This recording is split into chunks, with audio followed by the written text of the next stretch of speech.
Howdy folks, and welcome to another episode of Mingles with Jingles. I had planned to go back to the new style of Mingles with Jingles. Unfortunately, Rita decided that she was going to pull a 14-hour live stream last night, and she's only been asleep a few hours. So it's the old style again this week. Who knows? Maybe next week. Although I realise that as many people like the new format as hate it, it doesn't really matter what I do, somebody's going to be disappointed. Funnily enough, that brings us on to the first subject of conversation in this week's episode of Mingles with Jingles, and that's Star Citizen. If you absolutely definitely want to completely polarise your YouTube audience, just do a Star Citizen video. It doesn't matter what you have to say about the game, good or bad, people are going to hate it. If you have anything good to say, the people who hate the game are going to hate it. If you have anything bad to say, the people who love the game are going to hate it. Regardless of what you say or do in a Star Citizen video, people are going to hate it. Normally when I upload a YouTube video, my like to dislike ratio is around 98 to 99%, which is pretty good. Generally speaking, if it drops below 97%, something has gone seriously wrong. Whether that's a technical fault. Last month, I think, I did a World of Tanks video and didn't bother to check it before I uploaded it. And the audio was just horrific. The video had been up half an hour. I went to check the likes versus dislikes. It was down to 75%. Straight away, I knew something was wrong, and it didn't take long to find out what it was, so I had to basically redo the video. So that was a busy day. But generally, if I'm looking at the likes to dislike ratios on a video and it's below 97%, that tells me either one of two things have happened. There's something gone wrong with that video, or it's a Star Citizen video. Saturday's Star Citizen video, at the time of recording this, is sitting at exactly 95.1% likes versus dislikes, which is still pretty good, but it's way below the average on this channel. And, well, that's just Star Citizen for you, I'm afraid. People have very, very radical opinions about it. Understandably so. I thought when I was recording it that this was the first time I'd looked at Star Citizen in 2 years, which is a long time. But then I went back to check my Star Citizen playlist, and it's actually the first time I'd looked at Star Citizen in 5 years. So what exactly had changed in the 5 years since I last released the Star Citizen video? Because back then, you were able to wander around various different cities, admiring all the shops and the scenery, and you were able to take your ships out for test flights and enjoy a bit of combat. You just couldn't do them both at the same time, or one after the other, seamlessly. You had to go back to the menu and pick one or the other. So in the space of 5 years of development, what exactly has changed? Well, you can still wander around various different cities. There's a new one, and it is very, very nice. And you can still get into your ship and fly around and enjoy a bit of combat, as well as other things. There's mining and exploration and trade missions that you can take on. But the single biggest change is that you no longer have to skip between menu screens in order to get from one to the other. It all happens in the same game session now. And that's basically it. 5 years of development. It does seem like not a lot has actually happened. And what has happened has actually managed to start to upset the Star Citizen community itself, who are notorious for being rabidly defensive of the game in general and Chris Roberts in particular. But even they're starting to get a bit impatient. And the usual excuse that gets trotted out is, but Jingles, you don't understand. Cloud Imperium Games have had to basically invent the technology required to support the game. And that's not the sort of thing that you can see on screen. They've been spending all of this time developing new technology from scratch in order to build the game on. And yeah, okay, I understand that. That is a valid argument. But it was a valid argument the first time I heard it 5 years ago. And they're still trotting that argument out today. At some point, you'd think they'd get the technology done and start actually building a game on it. And this is one of the things that has upset the community. A community that seemed like it was impossible to upset them. Because the things that have changed, things like the introduction of the city of New Babbage, with the wonderfully detailed shopping malls and concourses and starports, I mean, it really, really is. And full credit to the art and design team, who have done an astonishing job. The universe that they've built, or at least, well, the universe that they've built so far, is incredible. It really does look like a living, breathing universe. But at the end of the day, all of that sort of thing, no matter how gorgeous and astonishingly well detailed it is, and it is, it's just window dressing. I mean, it's all style and no substance. The phrase walking simulator got bandied around in the comments section of my Star Citizen video, and yeah, that is a fair accusation. It's an extraordinarily pretty walking simulator, but yeah, it is a walking simulator. Until you actually get into a ship and then, fly around and do stuff. But some of the stuff that you could do 5 years ago in your ships, you can't do today. The whole Arena Commander module, the dogfighting module, is gone. And that is one of the things that's managed to piss off even the community, because it seems like Cloud Imperium Games have spent all these years adding window dressing to the game without actually putting any meat on its bones. So the community are actually starting to turn. There are some who never will, of course. One comment in particular caught my eye, which is just indicative of the kind of attitude that the Star Citizen community have become infamous for. I mean, I tried to give a balanced view in the video. Praise where praise was due, and there are things that Cloud Imperium Games have done in the space of the last 5 years that are worthy of praise. And criticism where criticism was due, and God knows there's plenty in Star Citizen that deserves criticism, but that is just not good enough for some people, unless you're slavishly heaping praise at the feet of the great god Chris Roberts. Some people are just going to get upset. One comment in particular really caught my eye, and it's just indicative of the kind of attitude that the Star Citizen community has become notorious for. I won't give his name to save his blushes. Oh, Jingles, you think 7 years is a long time for development of a game. You know nothing, or words to that effect. 7 years is a very short time for the development of a AAA title. Just look at Rockstar Games, for example. In the last 9 years, they've only managed 2 AAA titles. Yeah, they have. You noticed that, did you? That's 2 AAA titles in 9 years, which is 2 more AAA titles than Cloud Imperium Games have managed to get out in the last 10. Sorry, did you actually have a point here? Whose side are you arguing for? Oh, but they have to design all the technology from scratch. And yeah. They first came out with that argument 5 years ago. It's starting to get really old. And did anybody ask the question, why? Why do they have to develop all of that new technology from scratch, just so they can't have any loading screens? What's wrong with loading screens? You know, you can hide loading screens so that they're not obvious. Put them in scene transitions. Every time you jump from one system to another in Elite Dangerous, that's basically a hidden loading screen. It works. And it means you don't have to spend 5 years developing the technology required to hide the loading screen that nobody would know was there in the first place. And instead, you can spend that time developing an actual game. The ironic thing is, they actually have that hyperspace jump thing type of sequence in Star Citizen anyway, when you spool up the quantum drive, or whatever the hell they call it, for superluminal travel. It's not a loading screen, but it could have been. It looks like one, except it isn't. So 5 years of development so that they don't have to have loading screens, when they do have things that look like loading screens but aren't and could have been used as loading screens and nobody would have noticed. Just... Our Jingles, no. It's not all been 5 years developing that. Yes, I know. They've also put in some very, very nice futuristic looking shopping malls and smoothie shops with extremely highly detailed menus.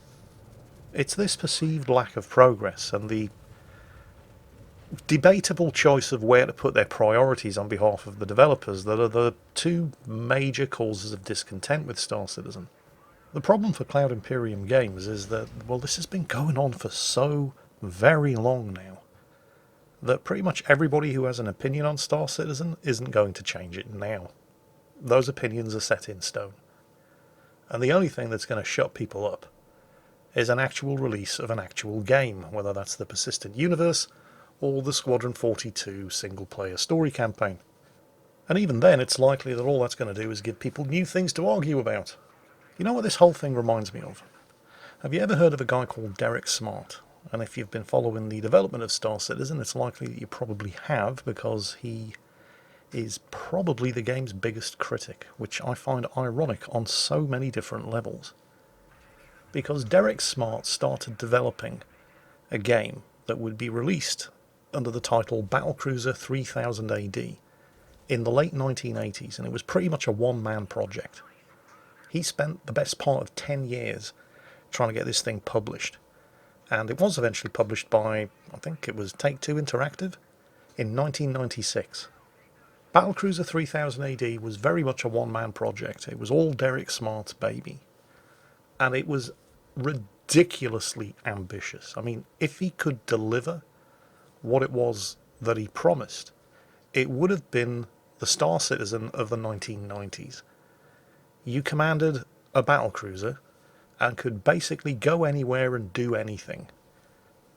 Or at least that was the promise. Unfortunately, when it was released, it was a bug-ridden mess. I think the best review score it got was 2.6 out of 10.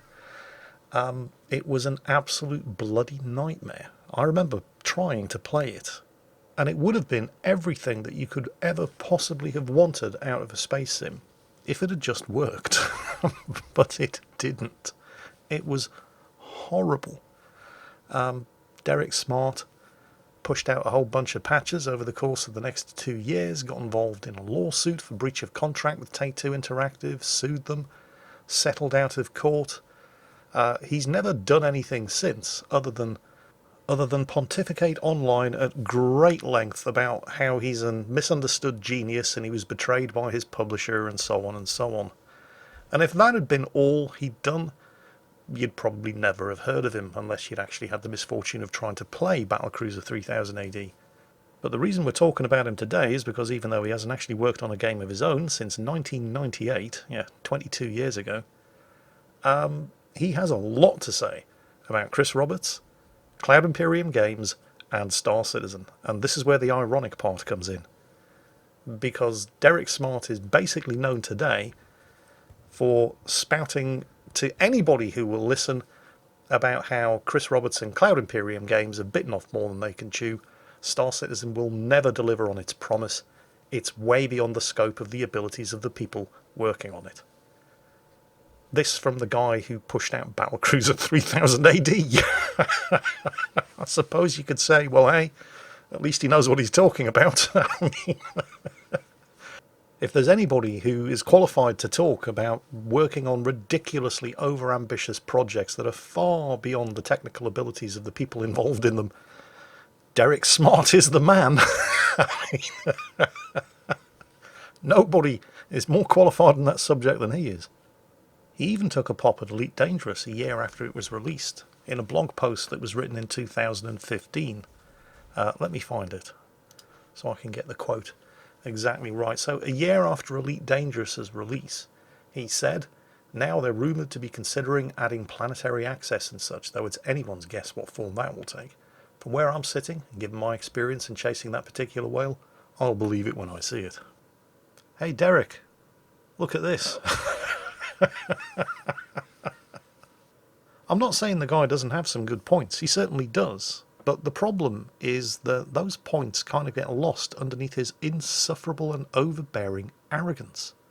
The one thing that you take away from everything that Derek Smart writes is that he's so convinced of his own genius that if he doesn't know how to do something, he refuses to believe that anybody else can. So if you read all of the stuff that he's written about Star Citizen, he does actually make some very, very valid critical points, but they kind of get buried under the weight of his own ego. And so, in many ways, Derek Smart's opposition to Star Citizen is something of a mixed blessing for Star Citizen, because if this is the champion of the naysayers against your project, If Derek Smart is the poster boy for the anti-Star Citizen crowd, Star Citizen can't help but look good by comparison. Star Citizen is a vastly overambitious project. It might never get completed. But if the guy saying that the loudest is somebody who has a track record of saying, this is never going to get completed, I tried it and I couldn't do it, and then other people went ahead and did it. You get, yeah. I don't know. Anyway, moving on swiftly. From one game that pretty much everybody has heard about, and which divides the community straight down the middle, to another game that I wouldn't be at all surprised if most of you have never heard about, but you probably should have, and even if you had, probably don't care about. Has anybody ever heard of Crucible?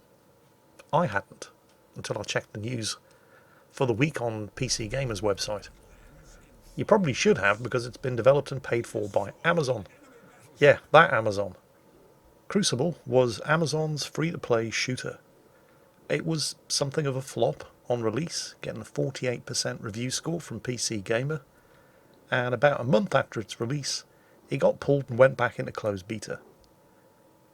It was that bad.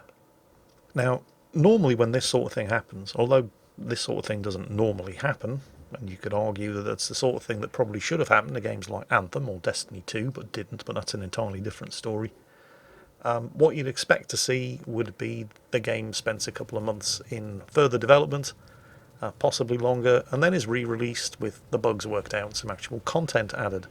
But that's not happening with Crucible. Instead, Amazon has just cancelled it completely. And if you have spent any money on it, which I presume means via microtransactions since it's a free-to-play shooter, Amazon are offering full refunds. In other news, The Outer Worlds is coming to Steam on the 23rd of October. Now, I have played this game via the Epic Games Store. So the news here is obviously that the period of exclusivity to the Epic Games Store is now over, and you'll be able to get it on PC without having to have an Epic Games Store account. And I can definitely recommend The Outer Worlds. It is an exceptionally good, if a little short game, but you definitely get your money's worth out of it. So that should be something, along with its DLC actually, which has just been released, Peril on Gorgon, to keep you nicely occupied until November, when Assassin's Creed Valhalla and Cyberpunk 2077 are released. Also this week, Baldur's Gate 3 went into early access, and I have played it, and how can I put this? I have mixed feelings about it. I mean, it's great. It's everything that I was expecting and hoping it would be. From Larian Studios, the developers of Divinity Original Sin 1 and 2, which have been hailed as probably the greatest PC role-playing games since Baldur's Gate 2. So this is a match made in heaven.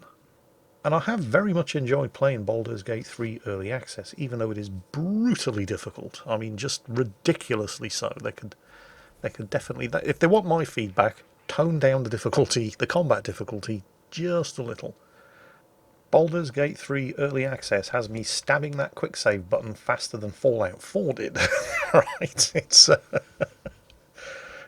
going to be doing a lot of quick saving and quick loading playing that game, but it is fun. It's ridiculously well detailed. The graphics are amazing, even though I can only run the DirectX 11 version. I can't get the Vulkan version running at all. It just crashes to desktop. But hey, it's early access. And that's kind of the problem that I have with it, that it is early access. I mean, I knew this going in. It says it right there in the title, Baldur's Gate 3 Early Access. But I've been playing it all weekend.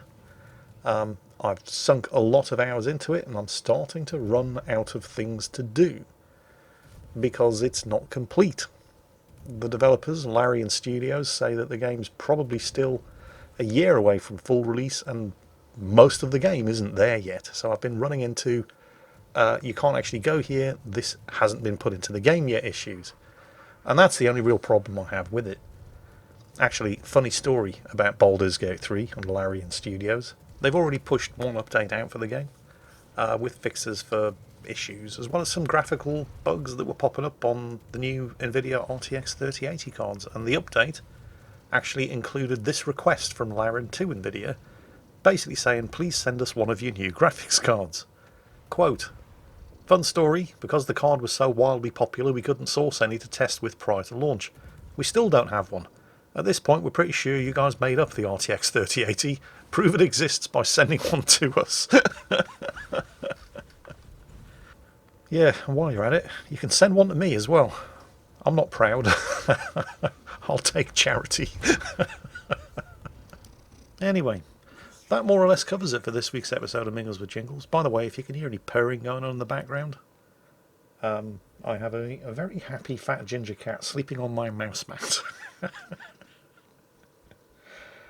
And I don't want to move her, so I apologise for that. But there is one final thing that I wanted to cover in this week's episode. I believe I mentioned in last week's episode that I was thinking about starting a secondary sort of lifestyle channel for videos that don't really fit on my main YouTube channel. And I've gone ahead and done it. The channel is called Old Man Jingles.